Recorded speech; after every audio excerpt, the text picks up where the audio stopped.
Good morning, everyone. My name is Elizabeth Mitchell, and I am going to talk to you today about Catherine Beecher. Catherine Beecher was born to Liam Beecher in 1800. She was the oldest of his 13 children. She was homeschooled until she was 10 years old, and then she was sent to a private school for girls. While in this school, she soon discovered that there were certain things that were not allowed for girls to learn, such as mathematics and Latin, and she also discovered that she had a great passion for learning, and she wanted to learn these things, so she started teaching herself. At the age of 16, her mother died, and Catherine took over the household chores and management until a year later when her father remarried.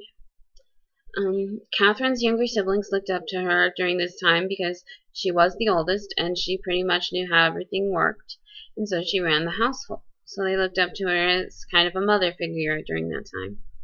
During this time, she grew very close with her father because she took care of everyone. After her father remarried, she still continued to remain very close with her family and to help with the household. Later on, she became engaged to a man named Alexander Fisher, who was a professor at Yale, who had read her poems and fell in love with her.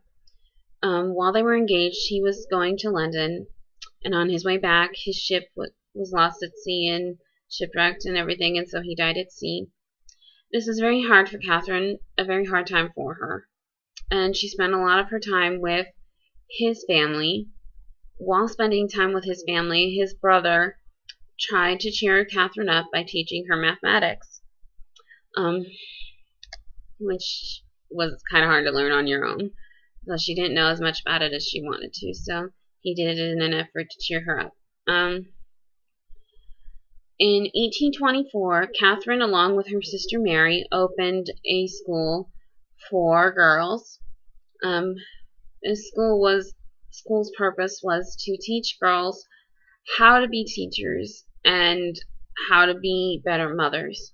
Because in Catherine's mind, the greatest thing a woman could do was be a teacher or a mother. She believed that it was in woman's nature to be a teacher and to rear the next generation.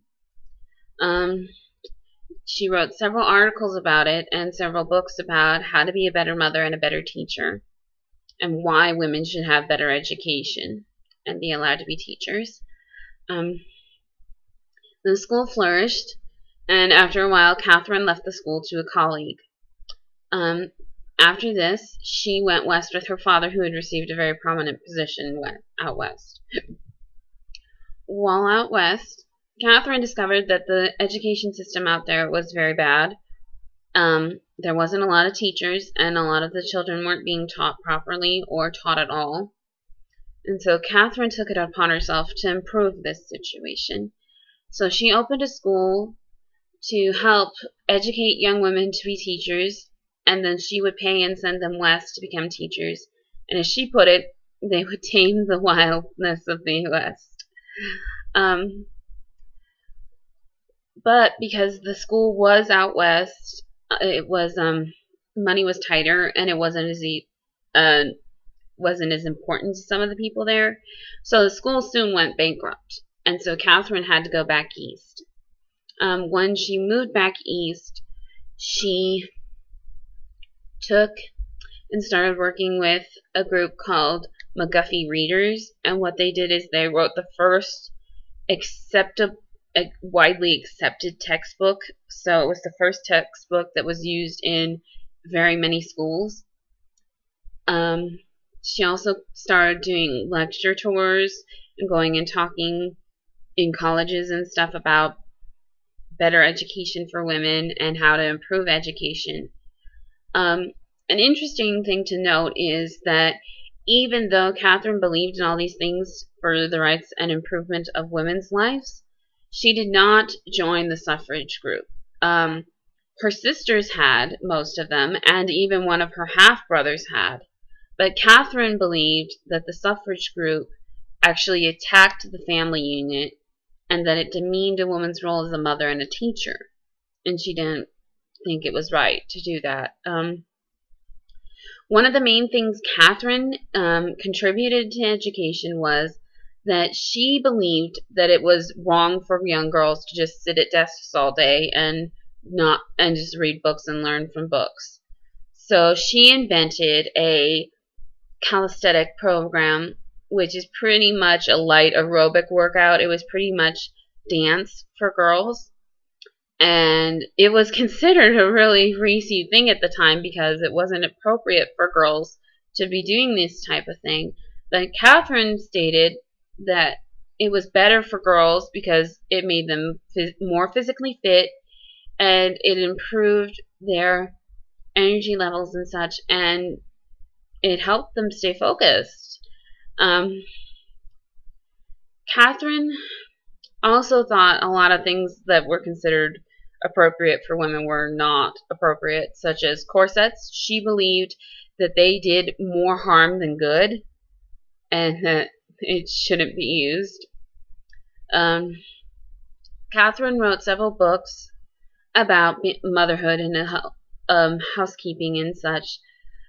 One of them was, I believe it was called The Housekeeper's Manual. It basically taught several remedies for things and how to be a better mother. She wrote several articles on the education system and how to improve it and why women should get better education. She continued to do her work even until the day she died. She actually died on the way to a lecture. They believe she had a stroke. You can see Catherine's influence in the world today because girls are taught the same subjects as boys. There is physical education for all in schools, and there are more women teachers in most cases than there are men. It is within our nature, it is our physical nature to want to nurture and teach children, and so that's why we make such good teachers. Catherine has influenced my life through what I've learned about her, in that she never gave up on what she believed in, and she never let anybody try and tell her, no, that's not right. And she did push her entire life to better the lives of others. She wanted women to be better educated. She wanted them to be teachers and for them to teach what they knew to others. And that's all I have to say. Thank you.